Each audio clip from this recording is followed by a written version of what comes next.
Hey guys, this is Cam315 and I'm back at it with another video for you guys, and this is another Supergirl Season 5 review for you guys. Other than that, it was a good episode last night.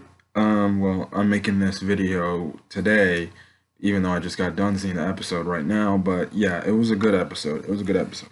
So anyways, this is Supergirl episode 16, Alex in Wonderland. Not Alice in Wonderland. At first I thought the title was Alice in Wonderland. I'm like, wait, this isn't Batwoman. But yeah. So anyways, the episode picks up from where it left off, and essentially, well, from last week's episode where it left off, but this time excluding Alex. And essentially you find out that Jeremiah was at an alien displacement camp, and he just eventually died because of a cardiac arrest. So essentially, he died because of a heart, attack. Essentially, but yeah, a sad way for the character to go out. Um, Alex. So then it cuts to Kara and John going over to Alex and Kelly's place to go pick up, Alex and bring her over to Midvale to see to go attend the funeral. And essentially, Alex is just she's not participating because she said she's not going to participate in the funeral because she essentially gets into a really heated argument and spat fest with Kara, saying like she feels like Jeremiah's never been there, and she felt like Jeremiah never treated her like a true daughter, especially from the aspect when Kara, came. And then the crazy thing is they like focused on that.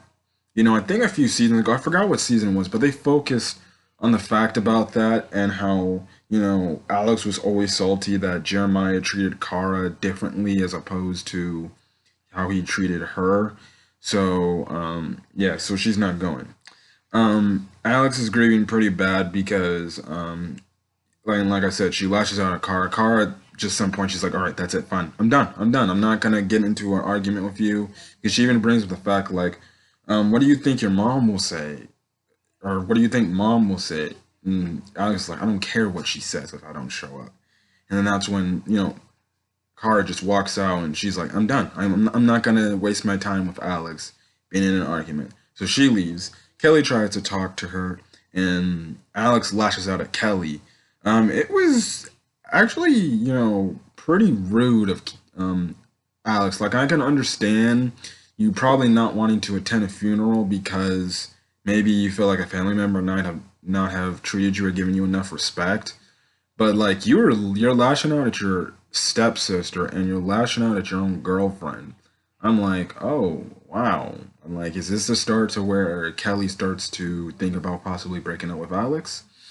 Um, sort of that. So, anyways, after Kelly leaves to go to work at Obsidian, Alex is just chilling, and essentially she uses the Obsidian Platinum lenses, and then she goes into the whole virtual world choosing thing like she did last week, um, and she sees the world if she were Supergirl. So she ends up choosing that icon, and essentially she's Supergirl. Now, hold on for a quick second.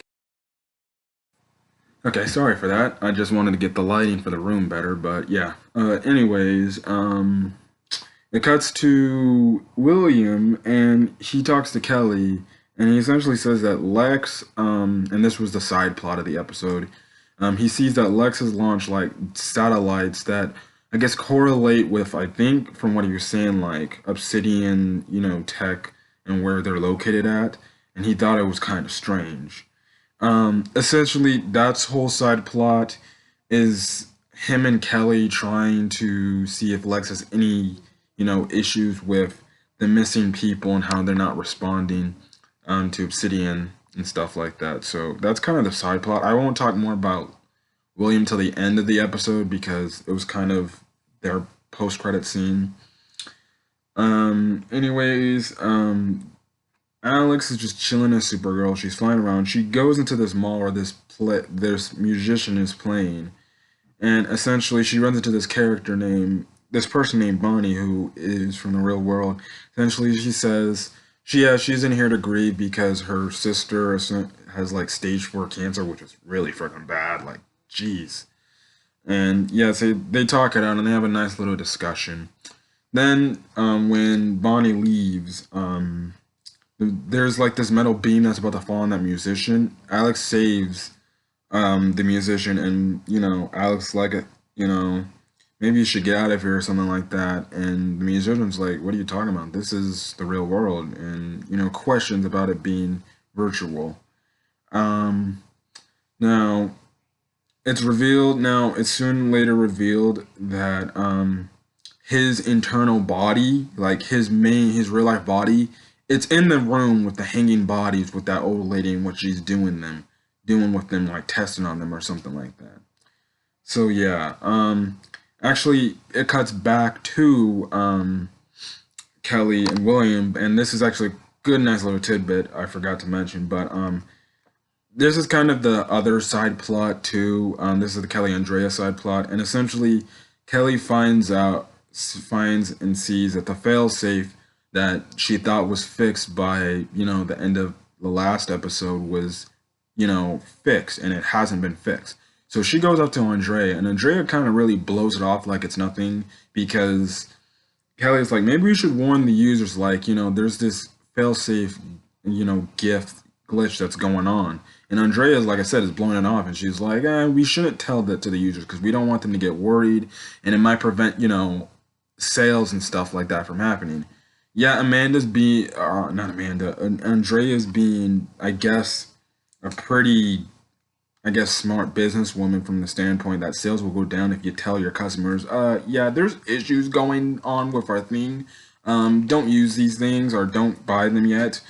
Um, but I know there's issues with them, but shouldn't you look out for, people's best option? That's what Kelly was saying, their health, really. And she's like, shouldn't we be looking out for the people? Because if these people get trapped and stuck in here, they could get into trouble. And we might not even know it. So yeah. So anyways, Alex chills at the typical bar they always chill at, and apparently she runs into Bonnie again. But when she says Bonnie's name, Bonnie's like, Bonnie, I'm not Bonnie. My name's Tilly. And then all of a sudden, it cuts to the real life body of Bonnie, and we see her in that strange red eyed trance we saw from the last guy, and even the guy in the musician guy in the episode earlier. She's in the trance. All of a sudden, the old lady comes in and essentially takes her body. So yeah. Yeah. Now, it cuts back to Alex and what she's doing in the virtual world, and essentially she's doing things in the DEO and stuff like being Supergirl, and she stops like Hank Henshaw. Um, you know, I thought it was a pretty cool scene. It was interesting. I was like, oh, so Supergirl Alex can break out of kryptonite, but Kara Supergirl can't break out of kryptonite. Okay, yeah, I see here. I guess phenomenal job at, the actor who plays John. He did, Jesus, a great job at trying to play an evil character. It was funny because he was just yelling at the top of his lungs. It was funny. So, anyways, it cuts back to the real world, and Kelly and William are talking, and William, I think, and they bring up about the Obsidian Board of Bureaucracy, and they're saying, I think they said like Lex is now on that board, which could possibly be a reason why they haven't fixed the failsafe glitch. Cuts back to Alex again, and if she talks to and then the NPC John Jones, and essentially she feels like she's missing something, which she's catching on that something's going on. It's just I can't think of it at the top of my tongue. Um, so and it cuts to them going back to the same bar. This old lady, I guess who's a kryptonite in this virtual world, uses her heat vision and kills this NPC because what I found funny, because I was watching the episode, there was this guy doing some act as Abraham Lincoln, or it was Abraham Lincoln.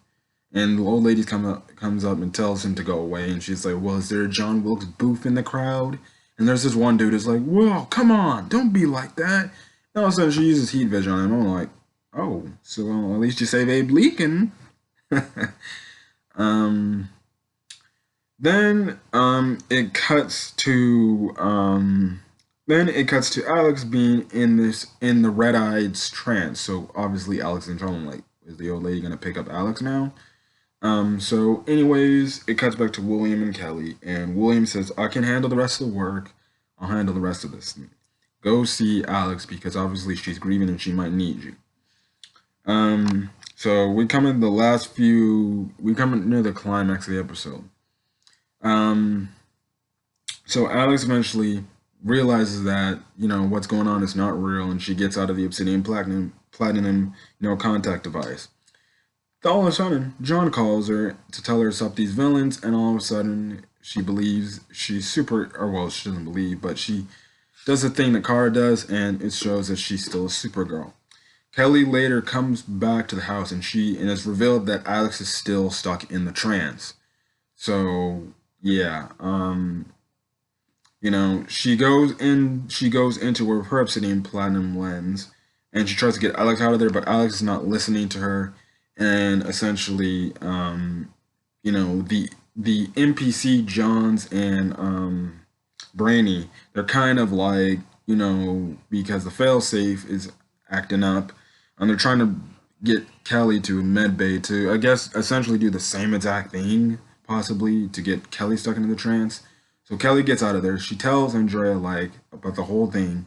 And essentially Andrea's like, well, obviously you're going to have to do something to shock out the system. And that means, like, put some real life elements into there.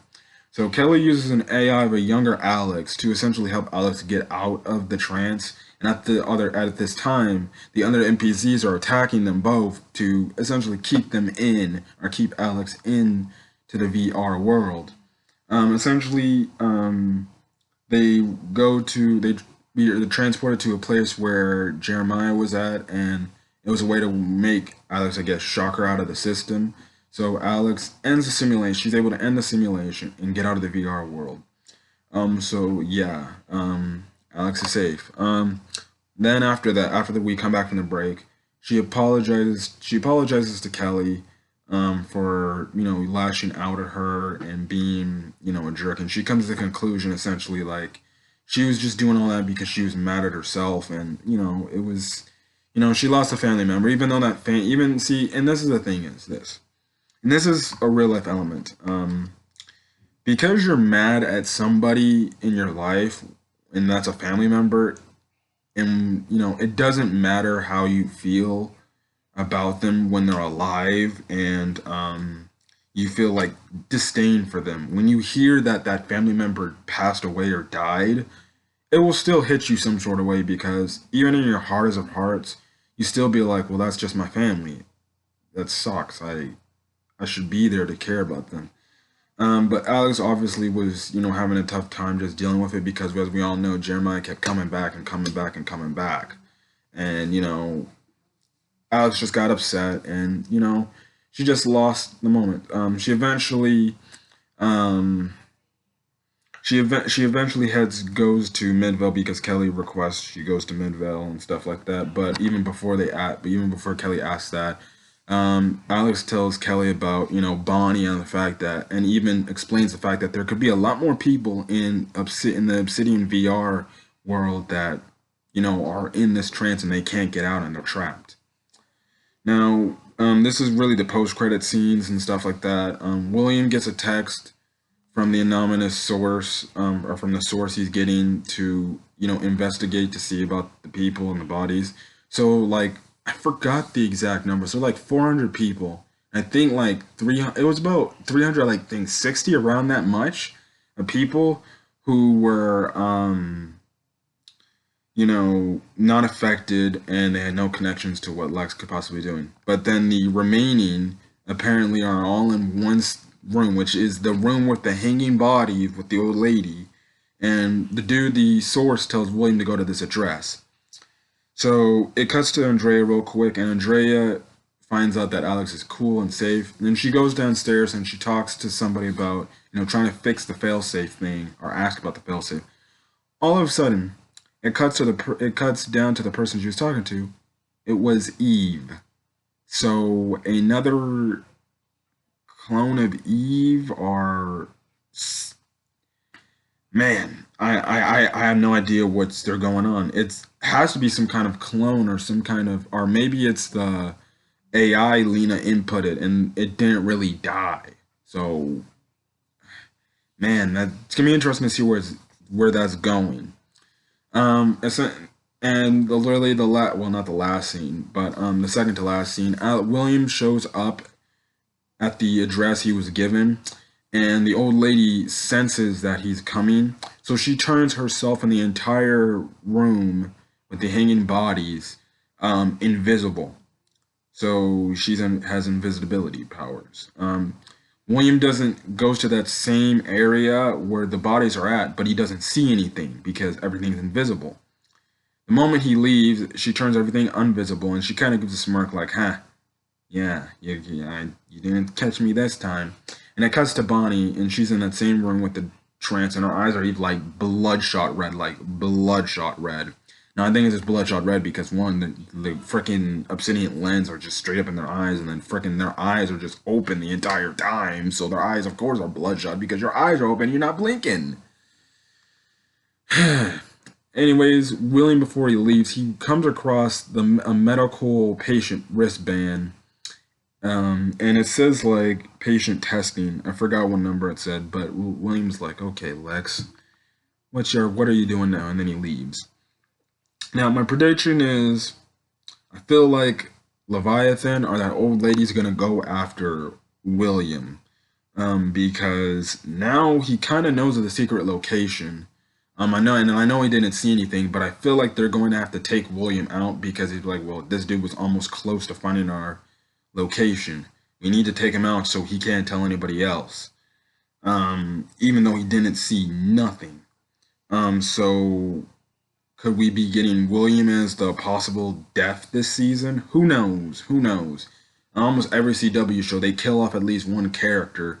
If not, it's rare that a certain character, is still, alive at the end of the season. But who knows where they could be going with this. I just feel like the whole William Kara love angle they're going. I feel like they might kill William off because he's being too noisy now. And like I said, who knows? Anyways, the last scene is, the funeral scene. It wasn't really long. Alex ends up showing up at the funeral. She tries to tell Kara, like, sorry, but Kara's like, look, it doesn't care. I'm just glad you're here now. So, yeah, and that's where it ends off. No other extra post-credit scenes or anything.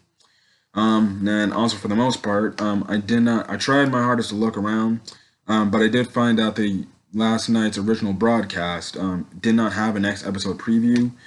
So I guess for the time being, I'm guessing Supergirl is on a break, 2 week break.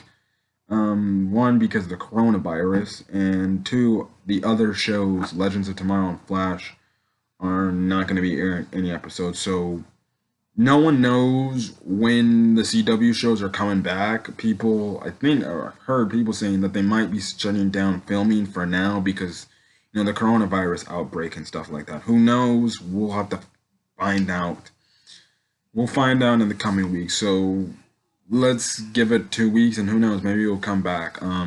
But next week was supposed to be Melissa Benoist's first directed episode.